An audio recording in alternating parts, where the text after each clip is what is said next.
Assalamualaikum warahmatullahi wabarakatuh. Perkenalkan saya Nur Hakiki dengan NIM 2314070190. Di sini saya akan menjelaskan mengenai sejarah pendidikan Islam di Indonesia pada masa kerajaan Belanda dan Jepang. Perkembangan sejarah pendidikan Islam. Masa kerajaan merujuk pada masa-masa sebelum penjajahan Belanda, di mana pendidikan Islam berkembang di bawah naungan kerajaan-kerajaan Islam yang ada di Nusantara.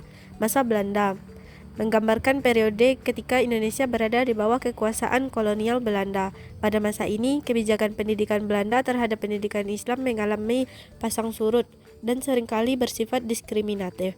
Pada masa Jepang, menjelaskan kondisi pendidikan Islam selama pendukung Jepang dan Indonesia. Jepang memiliki kebijakan pendidikan yang berbeda dengan Belanda, namun tetap memberikan dampak terhadap perkembangan pendidikan Islam. Pada masa kerajaan, tujuan pendidikan yaitu untuk meningkatkan kesadaran dan keimanan masyarakat terhadap Islam, kemudian membentuk generasi yang berakhlak mulia dan berilmu, lalu mengembangkan ilmu pengetahuan dan budaya Islam, kemudian mempertahankan tradisi dan nilai-nilai Islam, serta membentuk pemimpin yang berintegritas dan bijaksana. Tokoh pendidiknya adalah beberapa ulama seperti Maulana Malik Ibrahim, Sunan Ampel, dan para wali songo. Peserta didiknya adalah masyarakat, bangsawan, dan anak-anak ulama. Lembaga pendidikannya waktu itu adalah pesantren, surau, dan masjid. Metode pendidikannya yaitu pengajaran langsung, diskusi, pengajaran melalui kisah-kisah, melalui contoh dan praktik. Materi pendidikannya ada Al-Quran, hadis, fikih, dan ilmu pengetahuan umum seperti kedokteran, geografis, dan lainnya. Kurikulum pendidikan berfokus pada pendidikan agama dan moral. Evaluasinya yaitu penilaian kemajuan dan pengakuan dari ulama. Pada masa Belanda, tujuan pendidikannya yaitu mempertahankan pendidikan Islam di tengah kolonialisme, mengembangkan pendidikan Islam yang modern dan relevan, kemudian meningkatkan kesadaran nasionalisme dan perlawanan terhadap kolonialisme, lalu membentuk generasi yang berpendidikan dan berwawasan, mengembangkan ilmu pengetahuan dan teknologi. Tokoh pendidiknya yaitu para ulama Kiai Haji Ahmad Dahlan dan Kiai Haji Hasyim Asy'ari, Kiai Haji Wahid Hasyim, dan Syekh Abdul Karim Amrullah. Peserta didiknya yaitu masyarakat, anak-anak bangsawan, dan pelajar. Lembaga pendidikannya adalah pesantren, sekolah Islam, dan madrasah.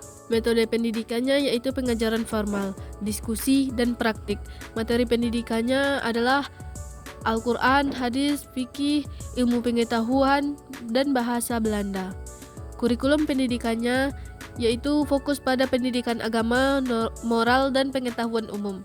Evaluasinya yaitu ujian tertulis, praktik, dan penilaian kemajuan. Pada masa Jepang, yaitu tujuannya mempertahankan pendidikan Islam dan meningkatkan kesadaran nasionalisme, membentuk generasi yang berani dan berwawasan, mengembangkan pendidikan Islam dan yang berorientasi pada kepentingan bangsa, meningkatkan kesadaran akan pentingnya perjuangan kemerdekaan, membentuk pemimpin yang berintegritas dan berwawasan. Tokoh pendidiknya adalah ulama-ulama yaitu Kiai Haji Hasyim Asy'ari, Kiai Haji Wahid Hasyim, Bung Tomo, dan Syekh Yusuf Tajul Khalwati. Peserta didiknya yaitu masyarakat, pelajar, dan anggota militer. Metode pendidikannya yaitu pengajaran formal, diskusi, praktik, dan pelatihan militer. Materi pendidikannya adalah Al-Quran, hadis, fikih, ilmu pengetahuan, bahasa Jepang, dan patriotisme. Kurikulum pendidikan yang digunakan adalah fokus pada pendidikan agama, moral, pengetahuan umum, dan keterampilan militer. Lembaga pendidikannya adalah pesantren, sekolah Islam, madrasah, dan institusi pendidikan militer.